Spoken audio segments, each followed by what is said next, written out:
Man, where did this guy go? Man, I can't find him anywhere. Oh, hi. Didn't see you there. You guys want to know how to play Pressure and win really fast? Let's get it. Pressure is one of the hardest games to play casually. You really need to learn the ins and outs before you can become a master at it. And the same goes for speedrunners. There are tons of small details, hidden shortcuts, and advanced movements that you need to learn in order to beat the game as fast as possible.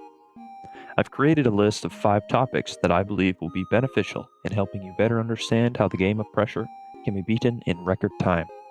I'll begin with the most important topic, which is learning tech. Tech is short for technique, aka ways to do tasks and basic movement faster than usual. There are many different kinds of tech in Pressure that you need to learn.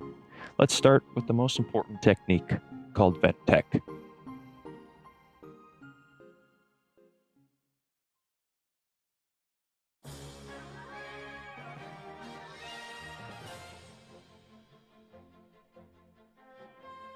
One quick thing you need to know before I tell you how to do vent tech.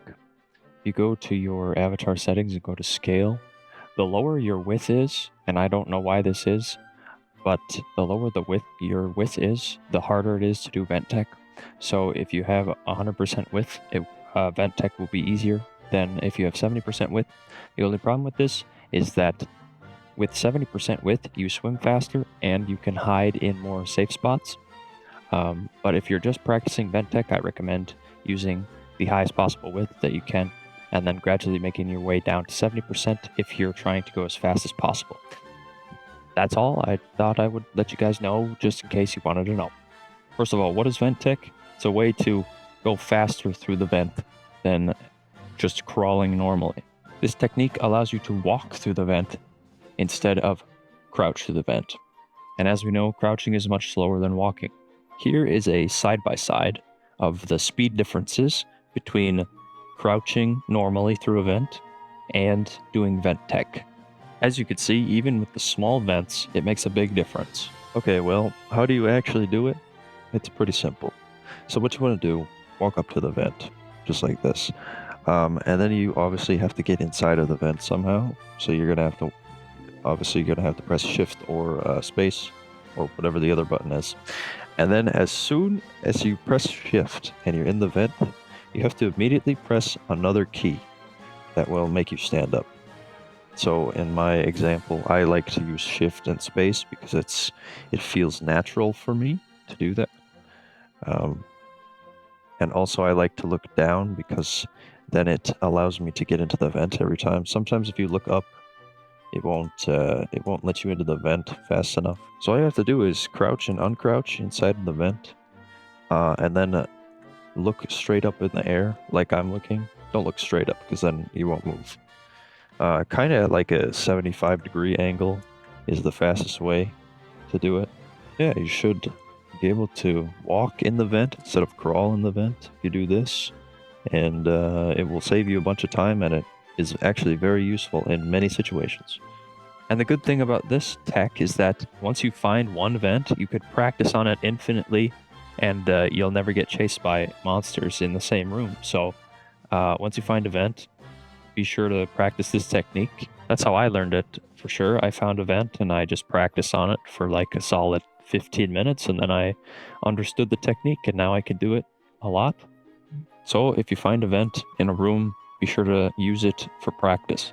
2 other small things before we go to the next one. If you're in a vent and you see a fan like this, do not walk directly at the fan, because the fans inside of the vent will always lead you to a dead end if you walk towards them. Don't get me wrong, you can always walk in the direction of them, but you can't walk directly into the fan because that will always be the incorrect direction. And the last thing, if you ever get this room with this green pipe here, you can do vent tech on the pipe and it will save you time.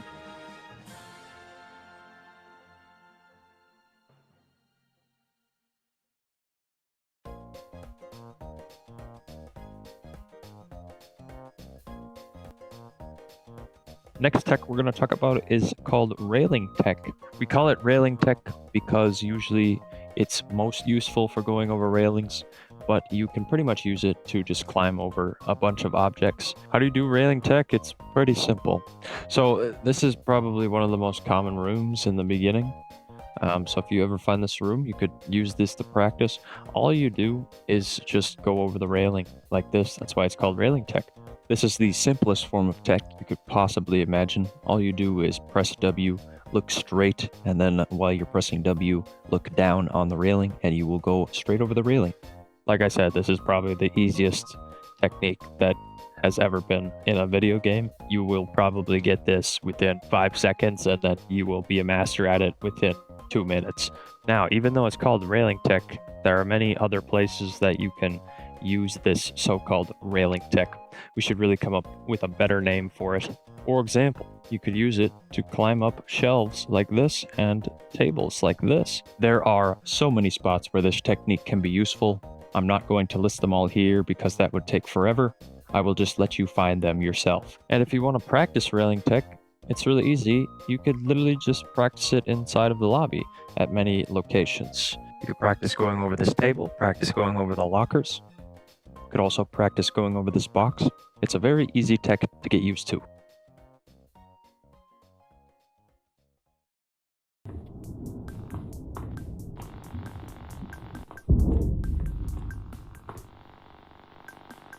Even simpler tech, though, is what we call a keycard tech.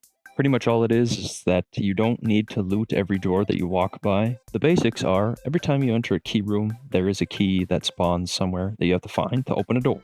Usually this is most useful for the blue keycards, but there are purple keycards and yellow keycards being in the ridge, that this technique also works on. A lot of players will go around the room opening every single drawer and looking for the key. But if you're a speedrunner, that's not what you do. By using keycard tech, all you have to do is walk up to the drawer and listen for a radiating vibration like this. And this vibration means that there is a key in the drawer. Now, if you top this off by looking around the room to see if it's laying out in the open, as well as walking next to the drawers, you will find the keycard much faster than if you walk around the room and open every drawer. Just a quick little thing to save a little bit of time.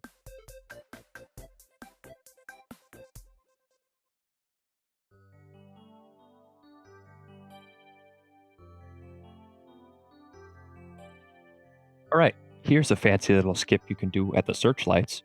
When you see a searchlight, you obviously have to fix it by completing some prompts where you get to the red arrow in the white line. And when it's fixed, you can actually get off of it immediately. So I'm just going to wait here, and as soon as the final prompt comes up where you know the wrench will be full, you want to fix the searchlight and then immediately press F so you get off of the searchlight without going through the animation. This is really only faster to use if the last time that you're fixing the wire actually finishes. There's no point in waiting for the wire to get close enough to where you can do the tech. You just have to use it when it's best. It really only helps when you get 4 prompts that are very far away from the start. If you don't understand what I mean, I'll just show you an example right now. There's no use in actually waiting for the prompts in order to do the tech, because it's actually slower most of the time.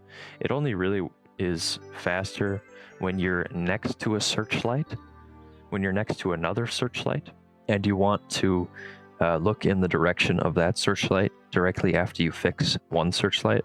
But for any other searchlight, there's no use in waiting to try and do this technique.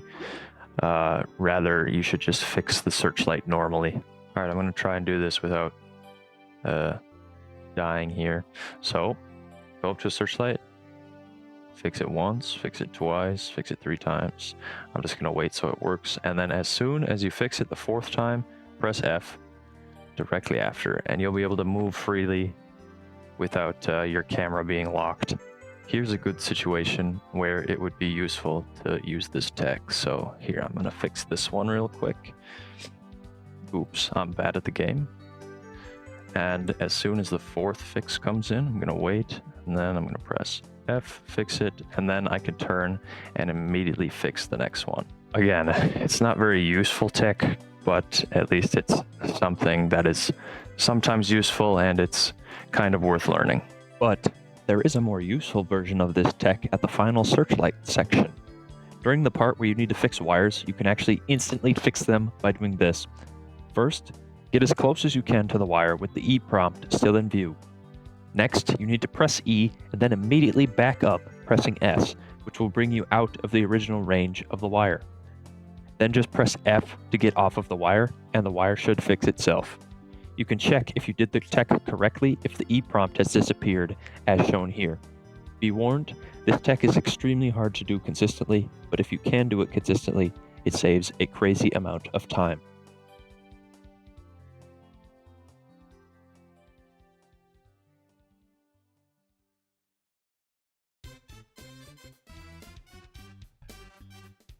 Now that you know all of the tech, let's learn about some movement that will help you go faster during your runs. First, we will start off with a relatively simple concept, which is data collection. You see, every pressure run has a few things in common, one of them being that from doors 47 to 53, Sebi's shop will appear. Sebi's shop will include items like flashlights, medkits, and code breachers, and what we want is the code breacher. Usually throughout the run, you will find some light source that spawns randomly on a desk, so I would usually don't worry about it and only worry about the code breacher.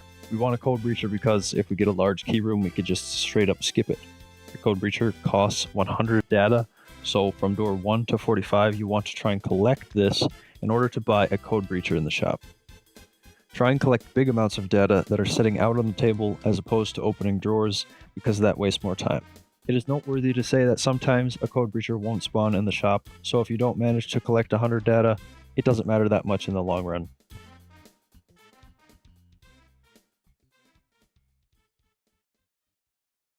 On the same line of movement, now I'm going to show you some shortcuts that save in the same amount of time if you get certain rooms. Alright, if you ever get this room, it is called Long Path Blocked Swim. All you gotta do, first you want to press straight until you get up on these rocks. If it doesn't let you up, you just keep pressing straight, it will eventually. Do a 180, then press S and go to the right until you get to about right here, where this metal piece meets the pipe over there. And then once you get to that part of the rock, all you have to do is press D, or slightly press D, and look straight up in the air. So look straight up and then slightly press D, and you will go over the rock. And this works pretty much every time. This is a super consistent strat, and it's really easy to practice as well, because if you get back to this side, you can even climb up on the other side as well and try it all over again. And then once you've completely mastered it, it should look a little bit like this. Bada bing, bada boom. This room does have a shortcut. It's faster to just do vent tech, actually. But if you are not confident in your ability to do vent tech, you can go along the wall on this side, and you'll make it like that. All you gotta do is press, just make sure that you're holding S while you're up against the wall and pressing A to go left. And then when you get to the end, just look backwards up the wall and you'll make it to the other side. Wow! Look at that directly after. This is a very easy shortcut to do, but instead of having to crouch under the rock, you could just walk over the rock. This is a very common thing that you could do in many rooms. I'm not going to show you all of them, but there's lots of rooms with rocks that you could just climb over the rocks instead of going around them or going under them. In this room, instead of walking around the rocks, you could go straight over the rock if you just walk straight like this through the hole. Very simple and easy shortcut. This giant lava room also has a shortcut. This one is very weird, but if you go over to this railing over here and walk directly over it, and then you have to hold right while you do it, and then you'll go on top of an invisible barrier that's here, and you can actually climb on the invisible barrier all the way to the other side to get to the end of the room faster.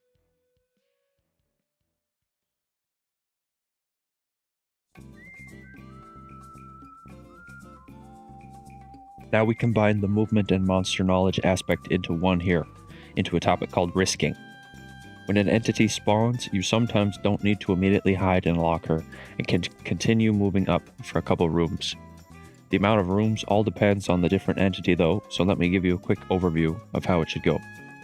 Very important note before we start, Entities tend to move faster after you have completed the Searchlight section of your run, as well as, depending on the rooms behind you, they may move slower or faster. For example, if you get this big room here, if an entity spawns behind you, it will take longer to traverse through the room behind you, so make sure to take these estimates with a grain of salt when risking for yourself. To begin, let's talk about the two entities that you shouldn't risk when you get, and those are Front Angler, or Frangler, and Blitz. You will know if you get Front Angler if there's a very scary noise coming from the door in front of you after the lights have flickered.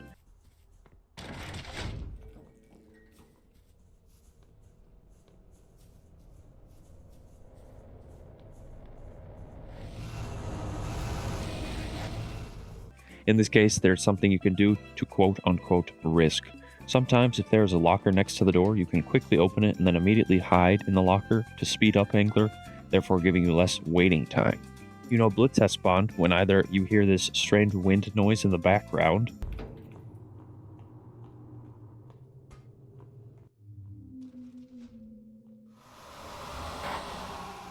which usually happens in the ridge, or the lights flicker twice. Once you know Blitz has spawned, you should only risk maximum one room before hiding, as Blitz will give you a good old San Francisco 49ers and blitz at you. Next, sometimes the lights will only flicker once and you won't get Front Angler, so there are a couple of possibilities here. No matter what, you should always risk between 2 to 3 rooms depending on the size of the rooms you are risking in. After you have risked those 2 to 3 rooms, be sure to take a moment to pause to check which entity you have gotten. Angler will appear after you risk 2 to 3 rooms, as well as Frogger. Frogger, after he rebounds, you can risk another 1 to 2 rooms safely, as it takes him a while to go back and forth. If you don't hear anything after you have risked 2 to 3 doors, Chainsmoker or Pandemonium have spawned. In this case, you can risk anywhere from 2 to 8 additional rooms before you need to hide. Oh, I almost forgot the Multi-Monster. The Multi-Monster is basically the same as Blitz. Just risk until you see text on your screen, and then you should probably hide. Finally, there's Pinky, and with Pinky you just risk until the sound gets within 2 rooms of you. Very simple. Since we are on the topic of monsters, let me just explain a bit more about some other entities. If you hear a Wall Dweller spawn, you don't need to wait for it. You can actually outrun the Wall Dweller if you just keep going through rooms, and he will eventually despawn. This of course can be interrupted by key rooms though, so just make sure to look behind you when he's close. In addition, Wall Dwellers cannot go inside of vents or underwater, as they are sissies. Sometimes you get fake doors, which are occupied by the good people. People always ask how I know which door is fake so quickly, and the answer is to use max graphics. You should be able to see lines on the fake door from a far distance if you use max graphics, as well as sparks that fly out of the fake door. Also, in dark rooms, the fake doors are always lit up, while the real ones aren't. Another small fact, good people do not spawn underwater, so you don't need to worry about that. Finally, we have the turrets, which you can just run right past in most instances, and they won't even hurt you. They have terrible aim like Ninja. The fuck you say to me, you little shit?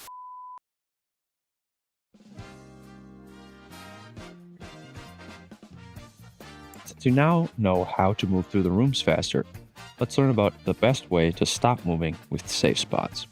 Now, I can't show you every single safe spot in the game because that would literally be a 4-hour-long video, but I can give you a few outlines of safe spots that help even in non-lockerless runs. First of all, if you enter a double or triple hallway room, if you enter the hallway that does not have the correct door in it, that will be a safe spot from every entity except Pandemonium.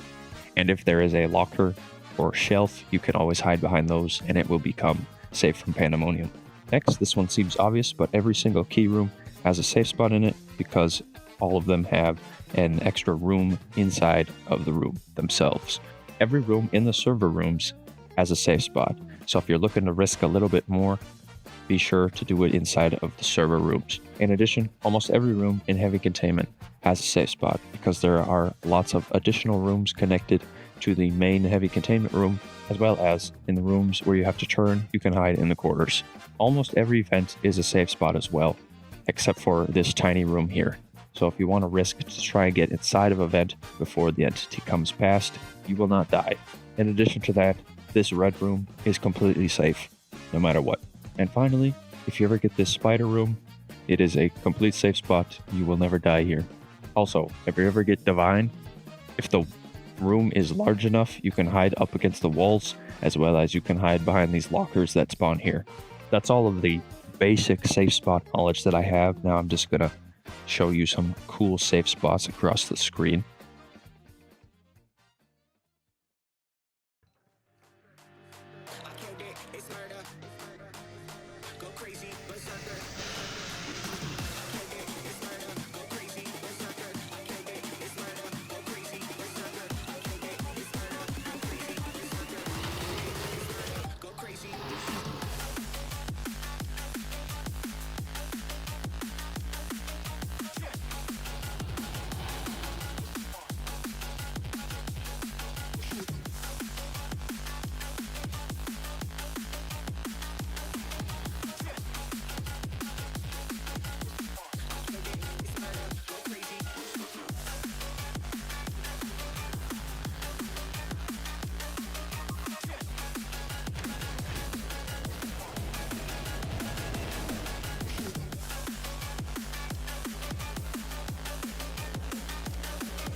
To end it all off, here are some miscellaneous tips that didn't fit into specific categories. Starting off, pretend you have entered 5 rooms, and the direction of each room is as follows.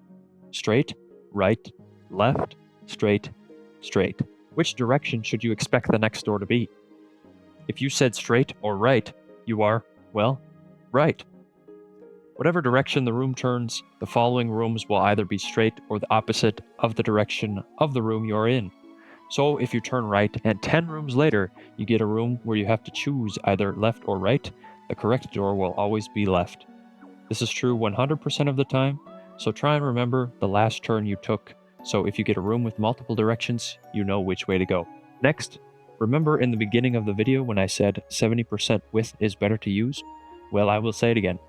Using 70% width has shown to save up to 30 seconds in a run when you are swimming. Because when you're skinnier, you obviously swim faster. I have no idea, guys, but just use 70% width, unless you are practicing vent tech. 70% width also allows you to fit into more safe spots because you are smaller. While talking about water, a small tip, don't use your light source underwater because it makes you move slower.